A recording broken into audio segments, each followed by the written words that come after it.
Hello, this is Alec Kerr, the film critic for the Conway Daily Sun. I'm joined by Ashley. And we're going to talk about Little Shop of Horrors because we recently saw Arts in Motion's production in Freiburg, Maine. And so we kind of did some research, did an exploration of all things Little Shop of Horrors, dating back to the original 1960 black and white film produced and directed by Roger Corman, the B-movie master, and featuring a small early appearance of Jack Nicholson as a masochist who just loves going to the dentist. Little Shop of Horrors in all of its incarnations is about a man-eating plant and Seymour, this nerdy florist that reluctantly starts feeding him initially just blood from his fingers, but then human beings. Yes, which in the original film is approached a lot more easily than it is in the movie musical. Yeah, he kind of just accidentally kills people all the time. Oops, I really don't know what I'm going to do with this body. Oh yeah, I have like this blood-eating plant at home. Yeah. Maybe I'll just feed it to the plant. And then when he's like, I'm done. The plant actually hypnotizes him. Yeah, that was weird. Yeah, and then he's like hookers try to pick him up, and he's like, "You're too bony."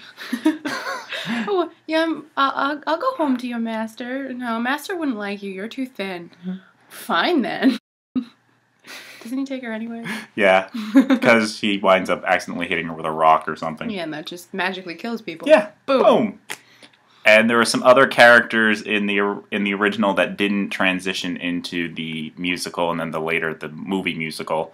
There was a character played by Dick Miller, who you're not familiar with, but he was a regular in Roger Corman film, and then later films by Joe Dante, who was a protege of Roger Corman. So like Gremlins is a Joe Dante film.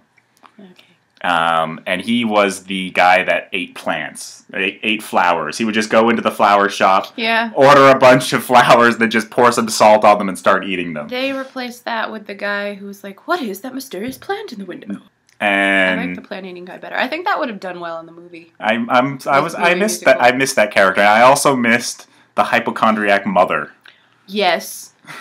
Who just, every meal that she would make, all of her quote-unquote food was really just medicine. Yep, medicine. Medicine. Oh, what am I drinking? Cough syrup. And I love the alcohol.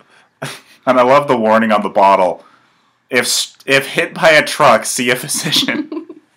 So then, 22 years later, Alan Menken wrote the music and somebody else did the lyrics. I don't know him off the top of my head, but Alan Menken went on to do a bunch of Disney movies, and I don't know what inspired them to do it, to make it into a musical, but good on them for doing it. Maybe it was just like one of those things where they were like at the movie store and they're like, Little Shop of Horrors. Wasn't that a movie with Jack Nicholson? Yeah, we should watch that. And then they watch it and they're like, oh my god. It's like 3 o'clock in the morning. I just got the greatest idea. What if, just to hear me out, we make it a musical? Oh my god. Starring Rick Moranis. It'd be great. Well, okay, let's just make the musical first and then wait 4 years and maybe they'll make it into a movie. I got excited. When you told me that there was this original Little Shop that wasn't a musical, I was like, wait, what? Yeah. Huh? And then you saying you don't know how this happened, like, it just makes me think of all the different movies that are out there, what you could turn into a musical. I know, that's getting done a lot these days, but they kind of pick obvious ones. I would love, like, a musical to be made on a movie that's really obscure. Well, what's far out there for you for a musical? Better Off Dead, the musical. Okay. John Cusack. John Cusack, the musical. Just referencing all of his films, I would see that. Oh my god, yes. 16 Candles cameo. 16 Candles. Please. Yeah. Be great. Say anything. Right there, you have the centerpiece of the show. In Your Eyes, boombox, boom. Acapella. Acapella. Some of the changes between the movie and the musical, the masochist character was removed, but then that was later added into the... I don't think the masochist character would have worked as well on stage. Because unless it was acted well, I think that probably would have gone over people's heads. Script-wise, it would have had to be written in a way that would have worked better on stage, because there were, like, visuals that were made for the film that couldn't have really been reproduced on stage, I don't think. Yeah. The dentist character, which actually is in the original, wasn't Audrey's boyfriend. Yeah. And Audrey is the main love interest. Audrey 2, the plant, is named after her. And Audrey wasn't as, I mean, she was kind of like... Dippy. Yeah, trying to be nice. The dynamic that she had between the dentist, it showed that she didn't really have much self-worth. Yeah, and in the original movie, I mean, she seemed pretty solid as a character. Self-assured. And Seymour in the original is just an idiot. Like, in the music... Who is the guy that plays him? I don't know. I've seen him in something else. I'm not sure. We'll have to put the name there. Yeah.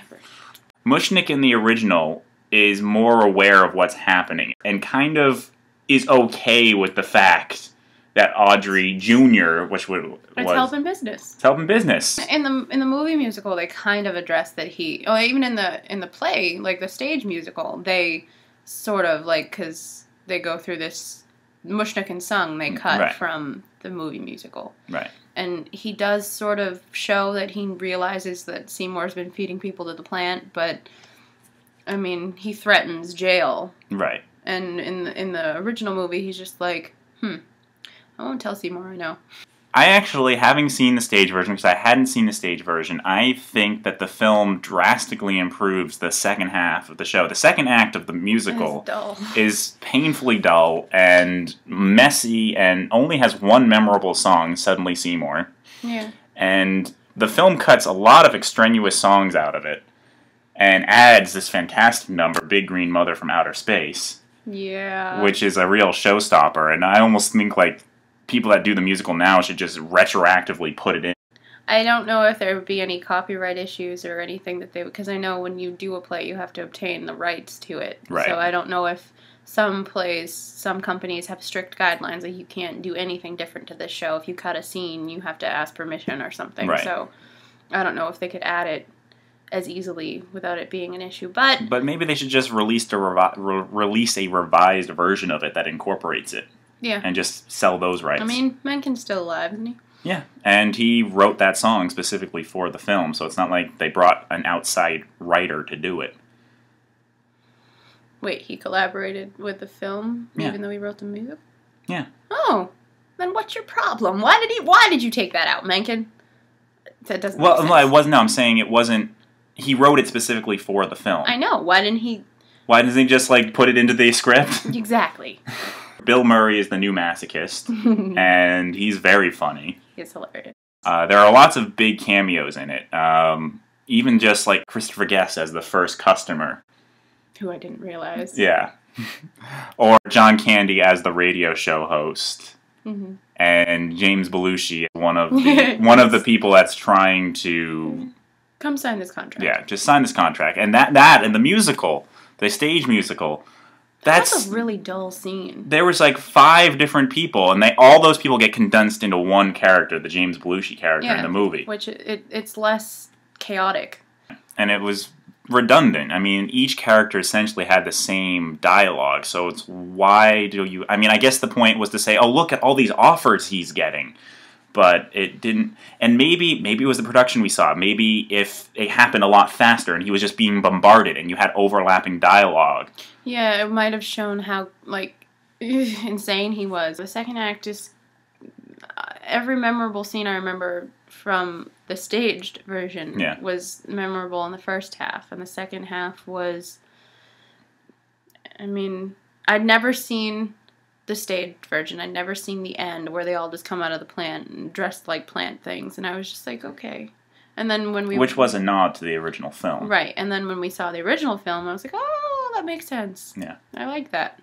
But it just seemed kind of, I don't know, it seemed out of place. This is where some people are going to be like, what are you talking about? You're insane. I like the ending of the movie musical, which doesn't have everybody getting eaten and the plant taking over. Well, you like happy endings. Well, I do like happy endings, and I also like there's the slight open-ended ambiguity where you just have the little Audrey 2, and it's basically saying, like, okay, they eked by this time, but...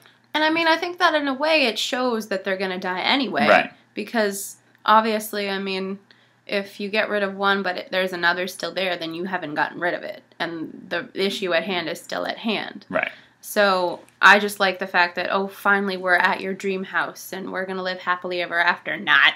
Right. It's a more subtle ending. It's more light and fun. They did shoot the original ending from the stage version, and it tested terribly because people were just so upset that they killed off Seymour and Audrey, who are wonderful in the film, and you really learn to love them. And then it's like, wait a second. Well, it's not even that. Like, the whole Godzilla thing of the plants. Right. Like, it's funny. It's really funny to see these 800 feet plants come stomping through the city. And attacking the Statue of Liberty, which is the last shot of the movie, which would have been a great last shot, but... But it doesn't fit with the feel of the movie. No, because the rest of the movie, even though it has a dark subject matter, is kind of whimsical. Yeah.